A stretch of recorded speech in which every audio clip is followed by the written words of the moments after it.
Welcome back. We're here today with Michael Ventura, and we're going to be talking about a film that he wrote called Echo Park. And why don't you let us know how this came about, how the script came about, and selling it and getting it made and the production. Well, it's interesting. Robert Dornhelm was an Austrian. He's still alive. Is an Austrian. He directed various films in Austria, and in Europe. They have a lot of grants for this kind of thing. And he thought he could get a grant to do a low-budget film in America if it had some connection to Austria. And I had seen a kind of, I wouldn't call it a documentary exactly. It was more like a filmic essay, and called "She Dances Alone," and it was about the daughter of the great dancer Nijinsky, and it was very touching. The daughter lived in San Francisco. She was not a dancer, but she danced. When Dornhelm kind of discovered her, she was living alone, San Francisco, which you could do then. I mean, it wasn't super expensive like now. I don't know what gig she worked at, and kind of living on her father's legend, legitimately. And I guess she must have been born in the teens. She looked young for her age. She had a joie de vivre. She was a chunky Russian middle-aged woman, maybe in her early 60s, I don't know, maybe younger than that even. But didn't know her father much. He was in a mental hospital pretty quickly after he became famous. He got very crazy, and I believe, but don't quote me on this, that everything ended for him then. And I liked it, and I liked Dornhelm. He was not a personable kind of guy, but a good filmmaker and trustworthy. My sense of him. I did a piece for the Weekly I wrote a piece for She Dances Alone, and so I got a call from him, and he says, "I can get this Austrian money. I want to make a film." Now, they were stripping telegrams in L.A. at the time. They were new. And he thought they were very, very L.A., with stripping telegram. And he wanted to make a gritty film about L.A. involving a stripping telegram person. And he said, "Can you do that?" And I said, "Let me think about it." It wasn't my favorite idea in the world. But I played it around with it. And then I thought, I can do it if she's raising a kid alone. She's living in Echo Park. He loved that part of it. And because in those days, Echo Park was, all kinds of people lived in Echo Park. The rents weren't expensive or anything like that. And she's living in Echo Park. And the climax of the film is when her son is about 10, mistakenly shows up where she's stripping. I can write that. He said, "Great." And then he gets involved with his producer, Walter Shenson. Now, Walter Shenson produced and owned A Hard Day's Night and Help. Right. So Walter Shenson was feeling no pain. He had not released them onto video. Video didn't exist really the way it would very soon after. A VHS cost $100 when they first came out, and Hard Day's Night had never been seen on television or Help. So he had a gold mine he was sitting on, and he had produced a film that I had seen fairly recently with Joanne Woodward that I liked. It was a good film. He was in his 70s. He'd been old Hollywood. He'd gotten around. He'd survived. He had a Beverly Hills office. we talked up the story. He and I got along. It wasn't friendly. It was business, and we got along in that way. He was a very good script editor, probably the best script editor I've worked with. He knew what worked and he knew what didn't, and I respected his judgment in these things very much. So in our talks, we're talking and talking. He gets some more money and some more money and some more, and suddenly we're at the point we have a script. I've revised it a few times. That's what happens when you're in the business and you're a professional. You know it's a collaborative business. You know your script is going to get rewritten. You know that a bunch of people are putting their energies into it, and if you're behaving like a professional, you know everybody is going to have some kind of say. You decide which battles you're going to fight and which you're not going to fight, and then you hope for the best. You do the best work you can. You hope for the best. I never thought of myself as a good screenwriter, but that screenplay I liked, and I remember a producer at Universal got a hold of it, and he said, "Nothing really happens, but I keep turning the pages." I said, "Well, you might call that good writing." But in any case, we didn't go with Universal. They got the independent money and they got the Austrian money. And the way they got the Austrian money was Robert's promise to shoot some scenes in Austria. And the character of Michael Bowen's father, the muscle builder who wants to be Arnold Schwarzenegger, Right. was played by Heinrich Schweiger, who was a very famous actor in Austria and in Europe. Huh. Right now, he'd be doing character parts in Netflix movies, that kind of thing. Right. If he was still alive, and so they got a part for him. He was going to come, and that was a big deal. And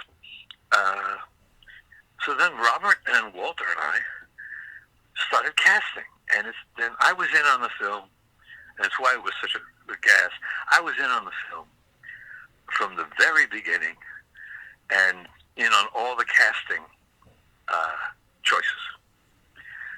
And writers very rarely get any kind of say in that. Didn't get a say in Rhodey, for instance. Although we got some of our friends as cast members, easy enough.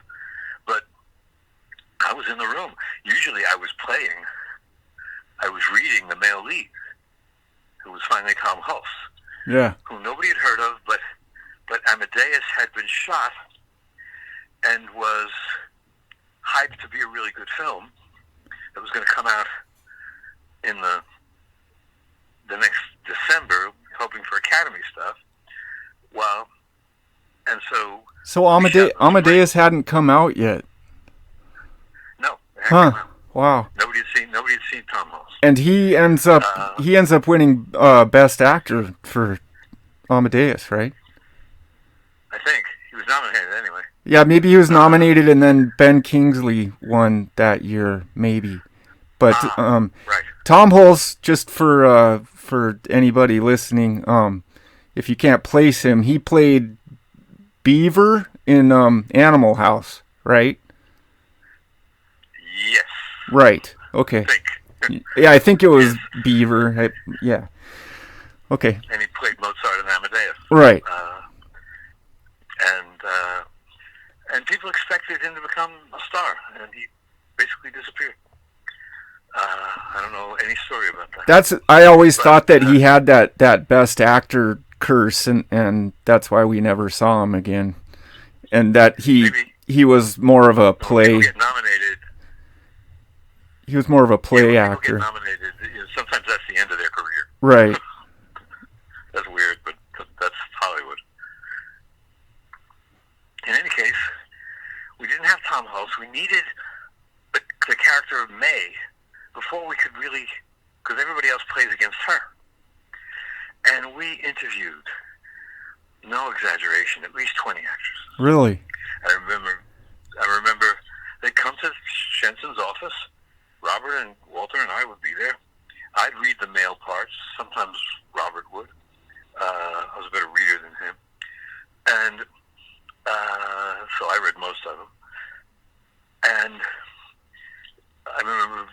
Marsden, I think that was her name, who was an up-and-coming star. Virginia Madsen. And she went in and she read. Yes. And she read it, and in the middle of it, she said, "I'm not right for this role. I know that." And we all parted amicably. Yeah, she was great. The woman who played Jennifer Beals' best friend in Flashdance, Sunny, I can't remember her last name now. She really wanted the role. She came in 2 or 3 times and really saying, "Please, I love this role." And we've been interviewing other people. And we were ready to give it to her, and then she died. Wow. Had some kind of a aneurysm. Wow. Or some such. And died the day before we were going to give it to her. And it's interesting, I found things out later, like Terry Garr fired her agent, big-time agent, because he wouldn't, when she saw Echo Park, because he wouldn't show her the script. Wow. He didn't want her to do the script. And her life would have been real different, I think. Yeah. Would have been a different movie, but she's a good actress, and she wanted to stretch from just a sort of sitcom kind of acting. She disappeared too. Yep, she did. And so Susan Day. Yep. Now, Susan Day had a rep from 70s TV. Partridge Family. But LA Law hadn't happened yet. Yeah. Her career was really at an iffy point.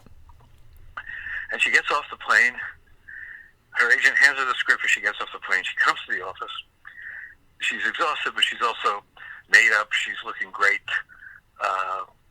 et cetera, et cetera. And she wasn't good.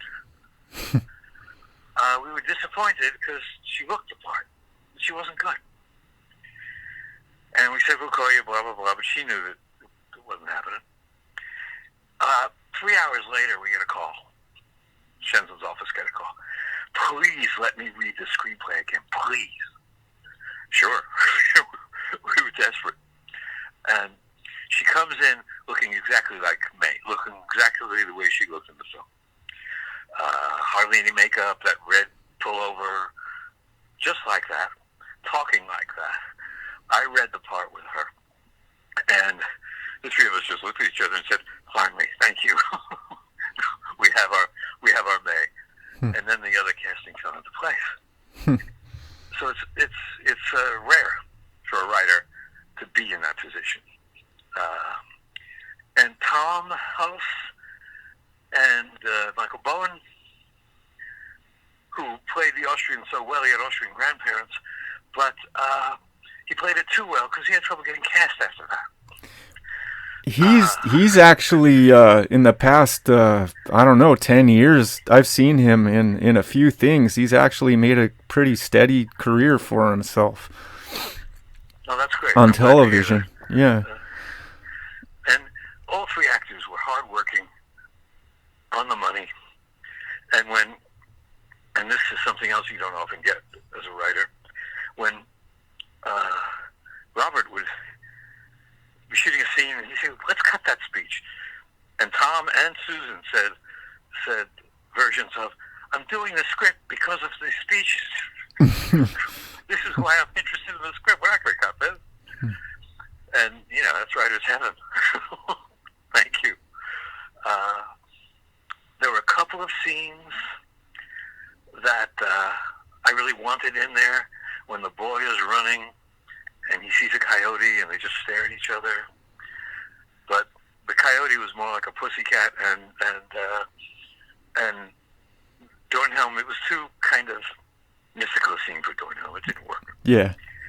The scene I really didn't want in there, which was Dornhelm's idea, is when the weightlifters are trying to rough up.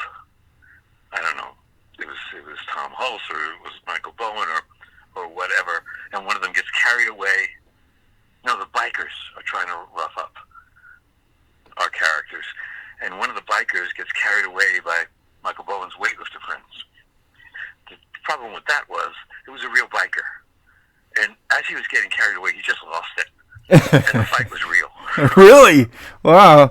Yes. And, apparently in Austria that doesn't happen. But and we had Cheech Marin in one role, we had Cassandra Peterson in another, and most memorably we had Tim Curry playing the pizza guy. Now Tim Curry, Tim Curry, is ever famous and Timothy Curry. Okay. Carey is ever famous and immortal because he played with James Dean in East of Eden. Okay. Yeah. And he's been writing on James Dean in East of Eden all his life. John Cassavetes liked to put him in films because he always did the unpredictable, and John liked that. Robert Downey did not like that. I did not like that. And his mind was going some. He had some kind of gastric ailment, and so he made a kind of vaudeville routine of farting all the time. I'm making this up. Cross my heart and spit. And so, the others are in the scene with him, and he's farting, and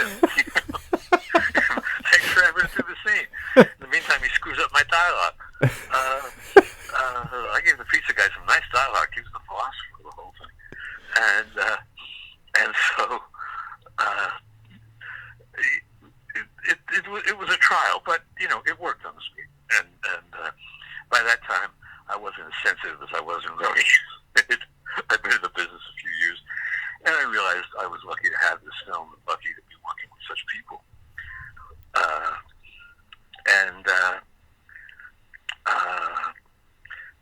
So there was Tim Curry and his scenes with Tom Hulse, and there was an art director named Bernd Capra. Now, he was the brother. He's Austrian as well. Robert had to have Austrians in the tech side of everything, and he was the brother of Fritjof Capra, who wrote the Tao of Physics. Right. And was one of the people who started the Green Party, the whole idea of a Green Party. He and others founded the Green Party in Germany, and it's still the only Green Party that to have real political clout anywhere, really. In this country, the Green Party, I'm afraid, is a bad joke. But he was an interesting guy. We got to know each other. It was interesting because these guys were my generation, and they were not Jewish. Their parents had, been Nazis. Yeah. They were frank about it. They told stories about it to me, and it was very interesting to get to know them. They're both, Dornhelm and Bernd were both really smart guys. Bernd was impossibly tall. The only friend of mine I know who's been that tall was Duke and Spider Johnson. But and we became friendly, me and Bernd, more so than me and Robert. Well, Robert did ask me to write another film. I was doing something else at the time, and I just looked at IMDb about an hour ago, and my cab driver scene is not credited. Robert asked me if I wanted to be in the film, and I said, the cab driver. I can be the cab driver. My father's a cab driver. And when we stole those shots, we stole a lot of shots. And that means you're not notifying the city, you're not getting a permit. We didn't have that kind of money. So we stole the shot. We're about to go into Burbank Airport. And the cameraman goes, "Oh, going into the airport? Oh, we can't, man, I'm carrying." He was the company dealer. and okay, we'll just make past, go around, empty the stuff. Good. No, you're not carrying. Everything's cool. You go back in, and that's when Heinrich Schweiger gets in the cab, and he says, "Echoing Park, please." Yeah. And my one line is shot another day, and I'm in the cab, and I say, "Echoing Park, mister," and there went immortality. And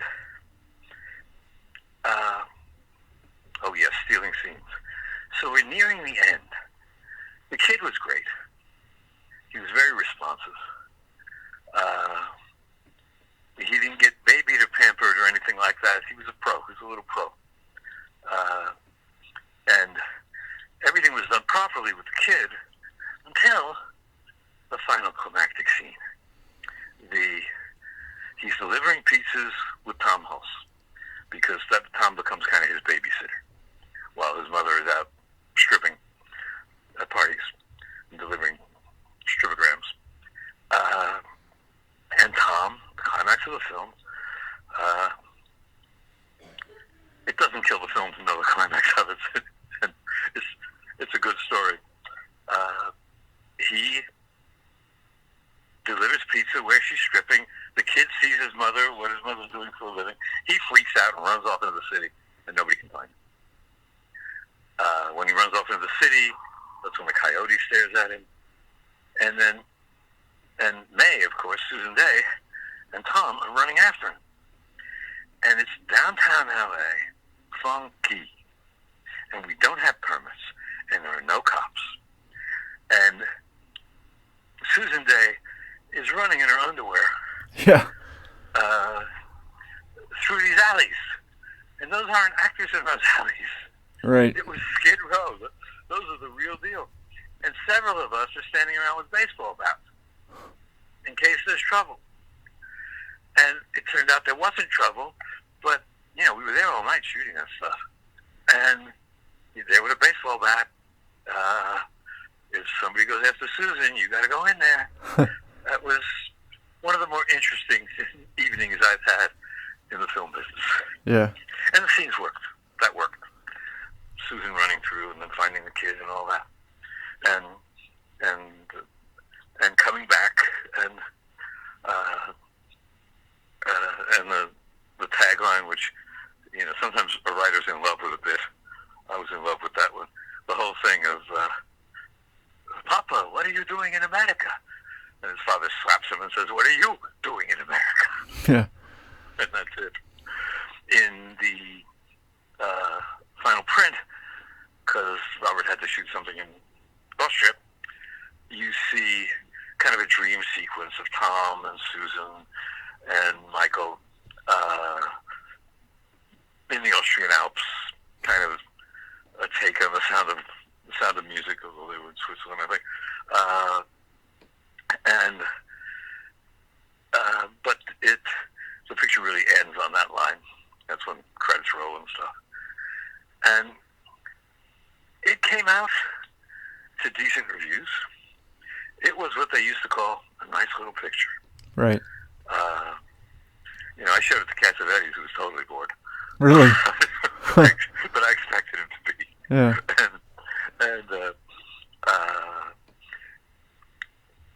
And it was filmmaking. Yeah. It was filmmaking the way you want it to be. Yeah. The way you hope it's going to be when you get into it. It almost never is. And it was people contributing. There wasn't an ego on the set, amazingly enough. Michael and Tom and Susan were professionals. The kid was a professional. The supporting players did their jobs. Everybody, there were no prima donnas. There was nobody throwing fits.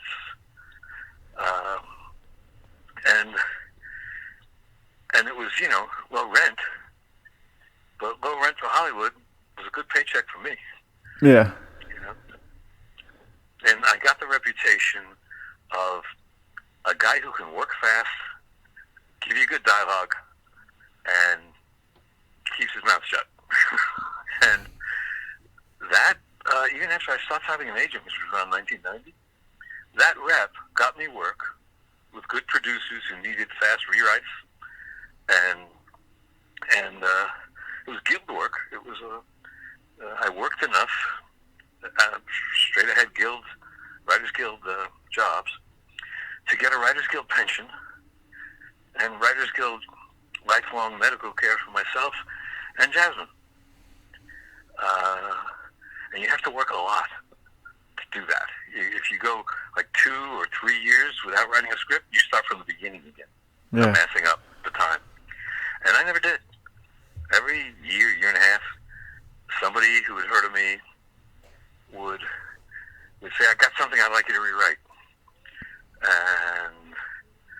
And it was real simple. For Hollywood, I came cheap. Guild minimum, a little above it.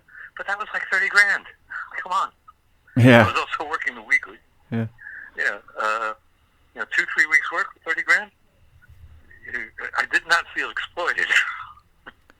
What? And so how you wrote the script in 2 or 3 weeks? Yeah. Okay. How long did the shooting take? It was a fast shoot because it was so low budget. Maybe a month and a half. Wow. Yeah. Maybe a month and a half. It was like 6 weeks. It wasn't. If it was longer than 6 weeks, it was 7 weeks kind of thing. But it was not a 3-month shoot like Love Streams, for instance.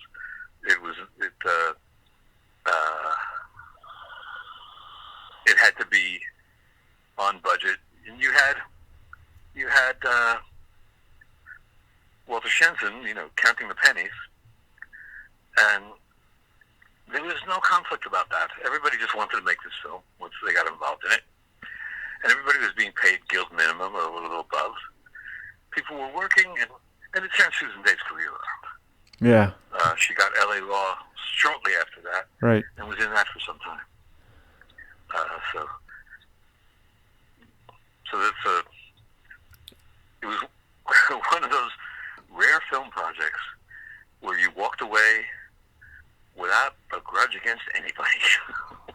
Yeah. Well, it seems like the all the people working on it, at least the actors, were very hungry and young, and were really invested in the script and liked it and liked their characters, and they were doing it not just for money, that they actually enjoyed the story and the characters. They got to act roles that they would not normally have been cast in. Right. They weren't cliche roles. Mm-hmm. They had to make something work that wasn't your normal kind of movie. Right. It didn't have your normal kind of love story. A guy at Universal, same guy, says, I like it, but nothing happens. I said, 3 people became friends. Are you kidding? How often does that happen in your life? and he kind of went, so that's what happens in this movie. Yeah. 3 people who did not know each other become friends. Uh-huh. Become people that each can depend on each other. They accept each other. How often does that happen in life? And that's what I like about the picture. Yeah. It says something about friendship. Not super profound. Also says something about L.A. that nobody was saying. We shot funky L.A. Yeah. Not just Skid Row, that was the funkiest, but we shot an L.A. that we all have lived. Right. Low rents, trying to get by, trying to make it. We had lived that L.A. We all knew a dozen people who were May. A dozen apiece. Trying to make it in acting, taking roles like a singing scriptogram and calling it acting. Being a waiter, delivering pizzas, and writing a song on the side. One of the things I like about the film is that we don't hear the song. He's just writing it. We don't really hear it. And just being people in L.A., like the little people in L.A. who are always there, who are the huge labor pool that, especially when, before Georgia, before Texas, before Canada, all these places became big filmmaking places, the huge labor pool that supported the LA entertainment industry. And a little bit the way of shows like shot in New York, like the big one that's been on forever, Law and Order. Yeah. That supports the theater community of LA, of New York. Right. A famous stage actress actress. She's only done a couple of movies. I think doesn't want to. Named the name went away from me. Anyway, sorry, on the stage in Broadway, and Sherry something. Anyway, she said, "I'm the only New York actor who hasn't worked on Law and Order." Yeah. Because every week there's all these possibilities for roles, and you have all these New York theater people who are dying to do them. Much the same thing in England, where you have the Royal Shakespeare and the London stage, and the stages all around the island, and they're dying to be in anything to make a living. And so you get incredible acting in small parts. So that was Echo Park. Yeah. And it was fun. Susan Day's interesting to me in that, and her story and her being in that movie, because she was in the Partridge Family, and then I assume that she did a bunch of probably made-for-TV movies, as they did in the 70s, and then she did kind of disappear, and I think that she didn't like being typecast as the type that she was being cast as, and she hated it. Really, yeah. I mean, I'm just making assumptions about her, but I always really liked her. I mean, I thought she was really pretty, but I also thought she was a good actress, and she's an interesting case in that way, and that she takes that role that is so polarized from her image in television, at least up to that time.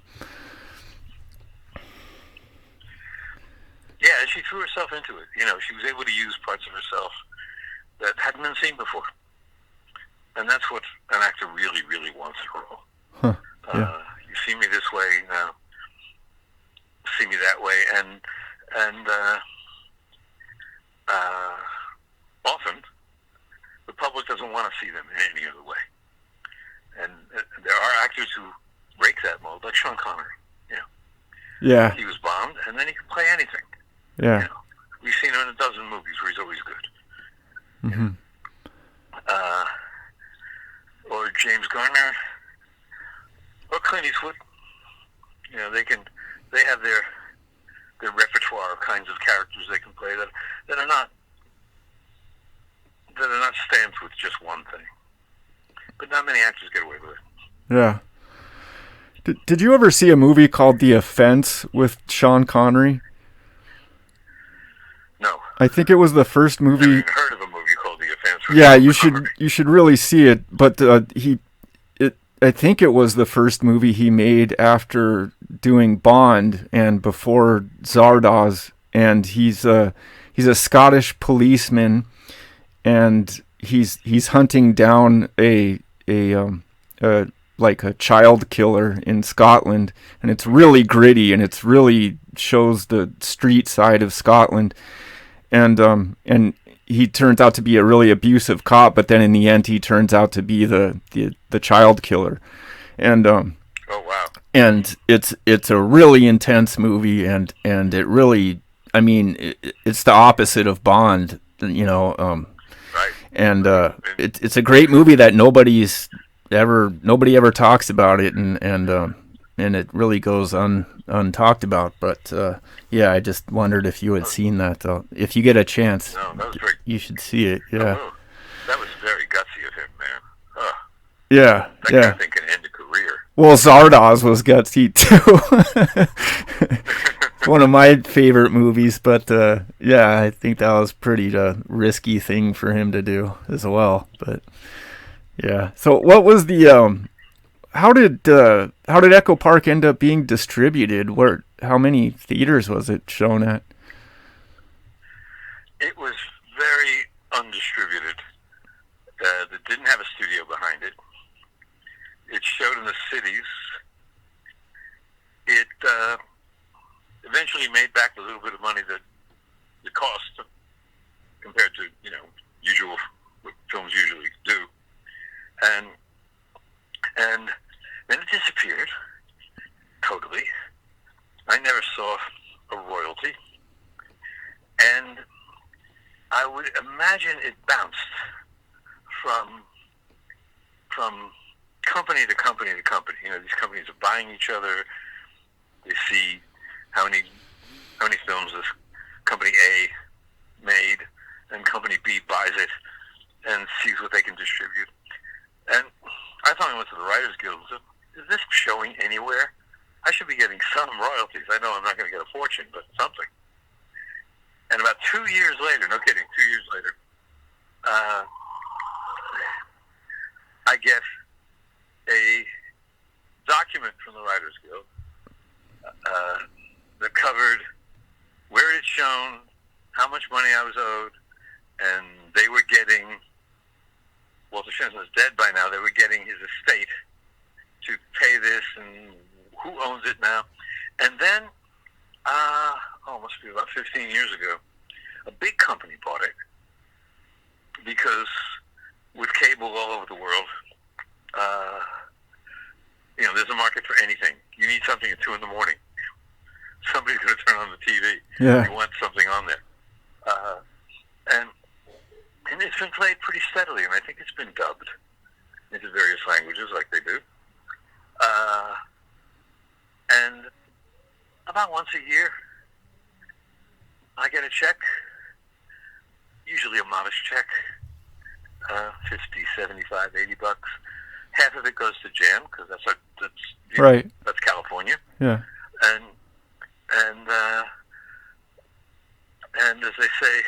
as they sometimes end sentences in England, half of it goes to Jan and Bob's your uncle. That's the whole story of it.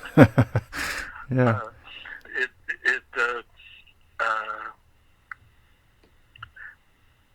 It lives out there. That's a strange thing now. An interesting sidebar, and this goes into Canon films, is that when I was working the Cassavetes stuff that we'll talk about next time for Canon, they wanted to do Breaking 2. They wrote a sequel to Breaking 2. I mean, they wanted, who could do Breaking 2? Well, I was more involved with Cassavetes. That was still going on. And I was shooting a documentary on it. And for some reason, somehow, they said, do you know anybody? And I said, Jan Ventura and Julie Reichert just wrote a screenplay together. Huh. We all had a meeting with this executive producer there, Chris Pierce, and they were paid whatever guild minimum to write it, Yeah. and I was paid to look over their shoulder, just in case. I wasn't needed. They did fine, because I got $5,000 for it anyway, which was more money in 1984. Yeah. 85-ish than it is today. Yeah. Mom got what, 15,000 or something? Something like that. Yeah. Very welcome dollars. Yep. And but the funniest thing is, it's become kind of a cult movie, as she's probably told you. Yeah, I know. And she makes more money on the royalties Breaking 2, Electric Boogaloo, than all my royalties, books and films put together. Really? Wow.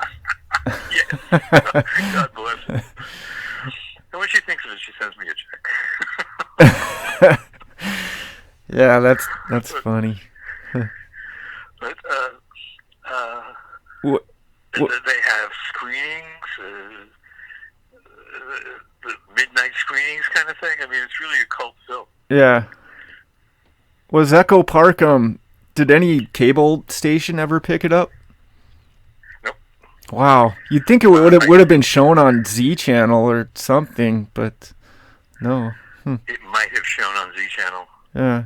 But that was just around when Z Channel was going under. Really? Yeah. I don't know if you've seen the documentary about it. I saw part of it years ago. Yeah. John Cassavetes' daughter, Zoe Cassavetes. That's right. 3 kids. Yeah. Directed it. Yeah. And FX Feeney from the LA Weekly, whom Ginger and I hired to be film critic for the LA Weekly. He is in a lot of it. He was involved with Z Channel. Yeah. And Z Channel may have shown Echo Park. I have a very vague memory that maybe they did. Right. I think we saw it on TV. There was a lot of people that saw it.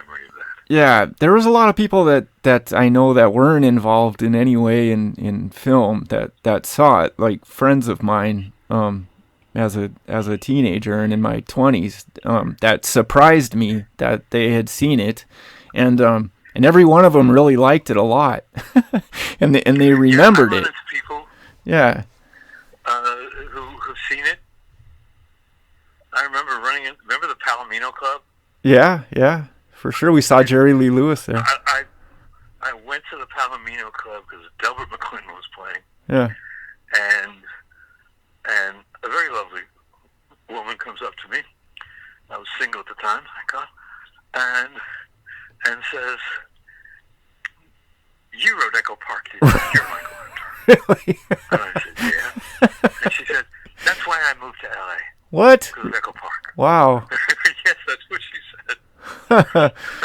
Wow. Now, years later, there was another film called Echo Park, because you can't copyright a title. Yeah. That bombed, I think. I never saw it. I remember it. It had a budget behind it. Yeah. It was a slick picture with a budget behind it. That wasn't Mi Vida Loca, right? That was a different movie. There was a movie about gangs in Echo Park, and it was like filmed on Echo Park Boulevard and everything, but no, it wasn't that one. Right. Okay. No, it was a movie that was sort of imitating ours, but slicker. Really? Huh. That's what I heard. I never saw it. Interesting. But it must have been shown in Europe, right? Oh yeah, no, they like it in Austria. Yeah.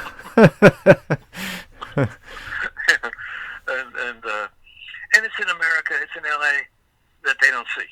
Yeah. You know, they see, especially in those days, they see a very middle class, upper middle class,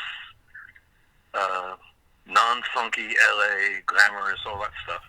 They didn't see Echo Park the way it was then. There'd never been I don't think there'd ever been a movie about a pizza deliverer. Yeah. Much less a stripping telegrammer who wants to be an actress. And it was, yeah, you know. Yeah, it's a good thing.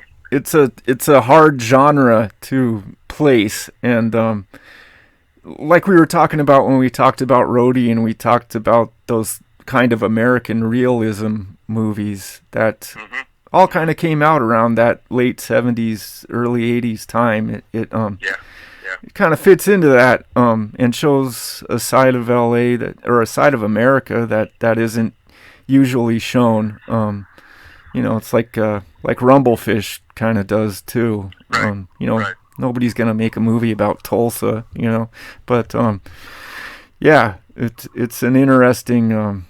There is a genre there, and it's not really recognized, and we should do a show about that sometime. Those movies. It's the underside of show business. Yeah. Show business doesn't usually admit it has an underside. Yeah. You know, it's all the voice kind of thing. Right. And be a star and all that. Yeah. It's the underside of show business. Yeah. You got so many people for so few roles. Right. And it was by the time silent movies caught on, circa 1920, it was a big issue in LA. All these young women coming from all over to be a star. Right. And becoming lost and becoming hungry. And there were the studios tried to build, you know, hotels for these homeless girls. The city was trying to do stuff. It's been going on ever since. Yeah. Wow. The studios don't give a damn anymore. Yeah, that's you know, you're right that people always see what is really a very tiny part of LA, and such a large part, especially, I mean, East Hollywood is a vast area, and 60%, like 40% is Central American immigrants, and then 60% is very hungry showbiz dropouts that very often fall into drug addiction or prostitution or get exploited by the more predatory side of show business in the studios. Yeah. And that's not seen for, I mean, they're not going to make a movie about that. The studios aren't going to make a movie about that. I can't think of one offhand about that kind of thing. Neither can I. Yeah. And the thing that happened with Echo Park, what May is doing for a living, what Tom is doing for a living, that's not seen. I don't think anybody's made a movie about a pizza delivery guy. Yeah. That wasn't kind of a farce. Right, a teenage B movie. Who'd like to be doing something else. Yeah. Has ambitions to do something else, but he's delivering pizza. She has ambitions to do something else, but she kind of tricked herself into becoming a stripper. She doesn't want to do that for the rest of her life. We don't know at the end of the picture. Right. What they're going to do. Yeah. We don't know. Michael Bowen is not going to be Arnold Schwarzenegger. We know that. Yeah. But, coming to some kind of accommodation with life. I like endings, and I do this in my books, even did it in my essays, where the ending is actually a new beginning. Where you're saying, what are they going to do next? Because you believe the characters. Not like a plot solved everything for them. Here they are. What are they going to do next? We don't know. And John didn't like the picture, but he did like that. That the ending didn't go for any resolution and tidy. Easy resolution. Right. There wasn't a sense of, we're going to live happily ever after. Mm-hmm. It was, what are you doing in America? Slap. Yeah. And there aren't bad guys. They're unpleasant guys, but the characters you're looking at are good people. Yeah. They're not stupid. And it's hard for good people who are talented. We don't really know how talented. It's a hard life for them. Yeah. I'm interested. Speaking of somebody who was incredibly lucky. Yeah. Yeah. And right. had the good fortune to catch a few breaks. Mm-hmm. I can't take credit for that. All could have gone south easily. We really could have failed. Yeah. That's an interesting way to look at it, as you had very good luck coming to LA just fresh like that, and this was a movie about people that we don't know what happens in the end, but it's kind of mixed with your own story. It's interesting that you ended up making a movie like that. Yeah. I'm interested. So Cassandra Peterson is in it in kind of a bit role, and she had, up until that time, she had done a Saturday night horror movie thing called Elvira, which everybody knows about now. Right. But at the time, when I moved to LA and I was 8 years old, it was that was my, like, the highlight of my week was watching Elvira on Channel 9. I think it was KNX. No, she had fun with that role. Yeah. Elvira. Yeah. And but she had not. That was only an LA phenomena at that time. Right. And a few years later, she started getting, I think, beer companies picked her up, and then you'd see like cardboard cutouts of her at liquor stores. Mm-hmm. And then they made a movie with her, and then she became like an international, that character, Elvira, went international, and it got big for her. But how did how did she get involved with the movie? Did she come in and try for that role? No, or? we went to her. Really? We went to her. You know, she was an LA icon already. Yeah. And we thought it'd just be fun to have her in the picture. Mm-hmm. And she could obviously play the kind of role we'd written for her. And she jumped at it. And the same thing with Chief Glenn. Oh, yeah. And he has a small role in the picture. Right. And the guy, Nick Paragon, who was I think I have that name right, Nick Paragon, who plays the impresario of the stripping telegram, sends the strippers out. And, you know, all those people, they were just, I remember that guy, the guy who played that role, he played it very well. I think he was a friend of Susan's. He's a friend of somebody we knew. And you see this guy, he's a good stand-up comic, blah, blah, blah. He came in, read, he was great.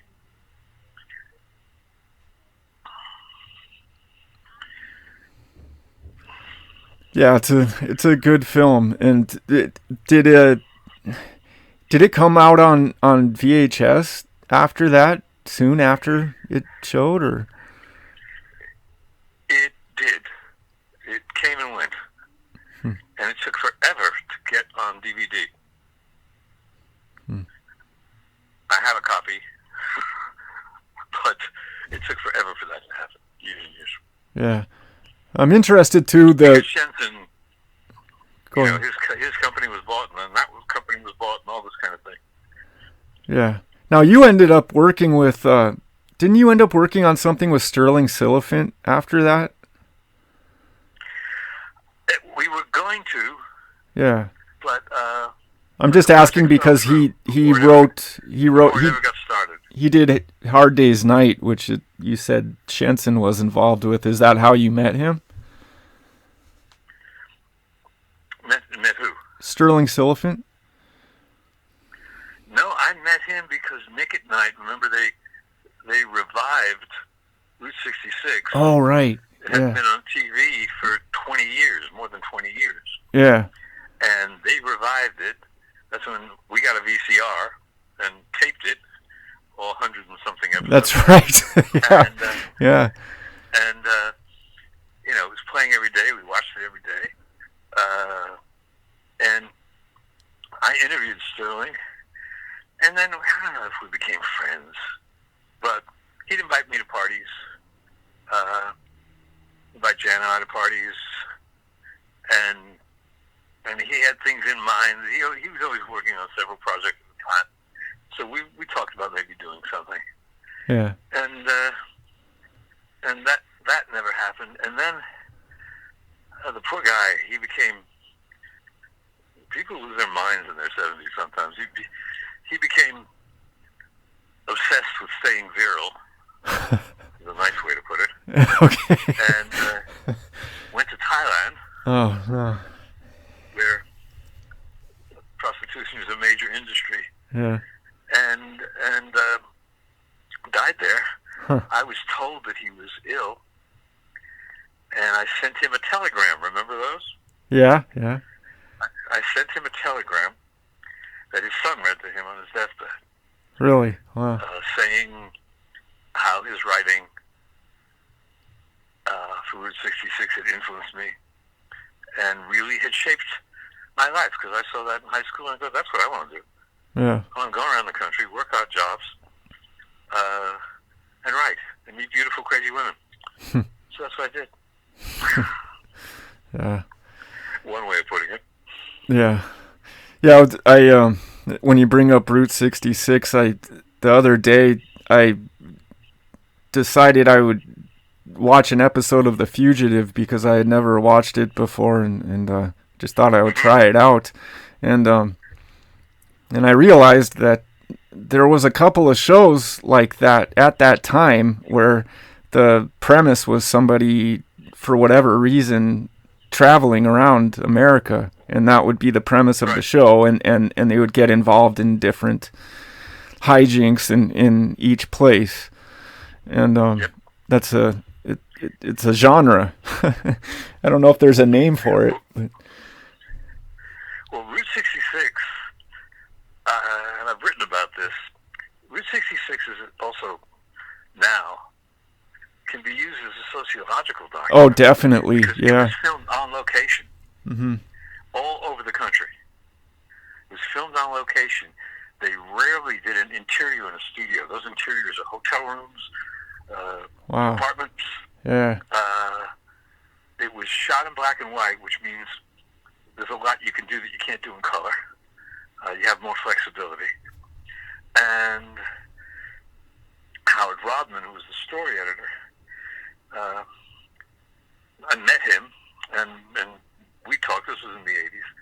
And he said, Sterling, we'll go ahead. They figure a location. We'll go ahead, stay in a motel room, right? Because he wrote almost all 116 or so scripts. Howard wrote a few. A guy named Larry Marcus wrote a couple of good ones. And he would hole up in a hotel room and write a script while they were shooting the last script. Wow. So then the crew would come and read the script. The casting director would be casting people. You see all kinds of people in Route 66. Yeah. You see a young Burt Reynolds playing a bully. Yeah. You see, people who would be stars, people who had been stars, really good stage actors. You see Buster Keaton did one. That's Boris right. Karloff and Lon Chaney and Peter Lorre did one.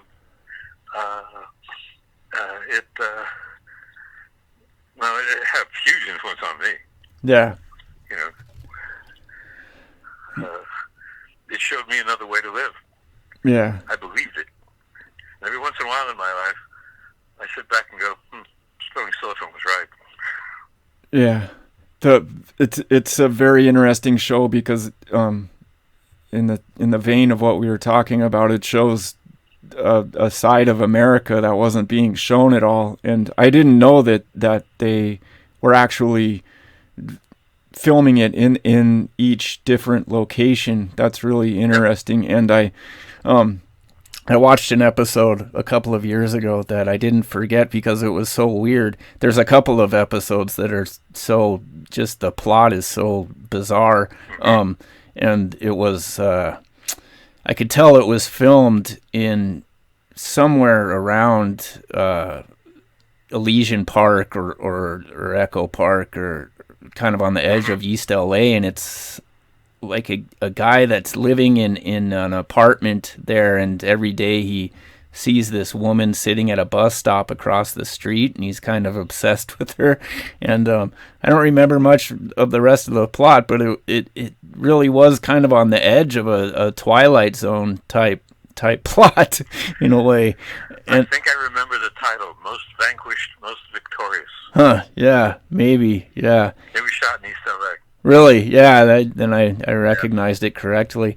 But then I remember another episode where they ended up in a town that was really disconnected from any kind of metropolitan center, and it was just a really dark place. And if now that I know that they were shooting it on location, it's interesting because at that time there still was those places that weren't connected to any metropolitan center and hadn't been infected with any kind of mass culture yet, and were kind of their own microcosm, and how easily that kind of place could slip into some kind of overall corruption or just mindset. Yeah. And it's at a time when there were a lot of towns in the South, man. Right. There were towns that still had dirt roads. Yeah. That was in the South. Towns that still, you had to get on a dirt road to get there. Yeah. And maybe they had one TV channel. Yeah. And it went off at 10:30 at night. Yeah. It was 1960, 61, 62, 63.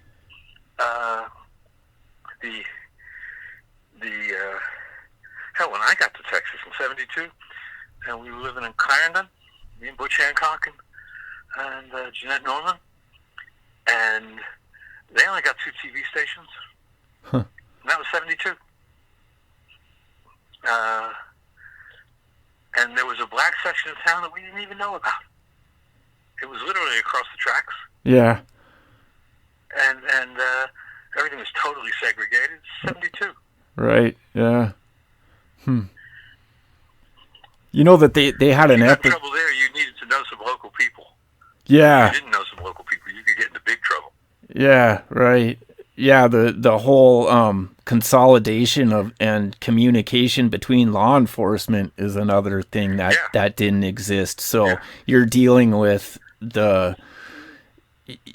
if you get in trouble or get in a fight with somebody in that town, the possibility is they're like the sheriff's cousin or something like that, and you don't have anybody you don't have anybody to appeal to, right? And you know, you could get people coming after you with pitchforks or something, and easily. It's interesting, but no, those things happen.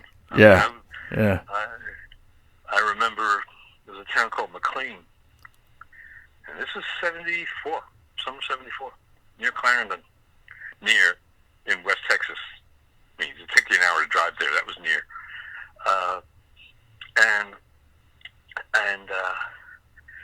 The star football player, because football's a religion in Texas, was accused of rape. And a mob got him out of the jail so he could play the football game. Oh my God. Yep. They didn't give a damn. Wow, man.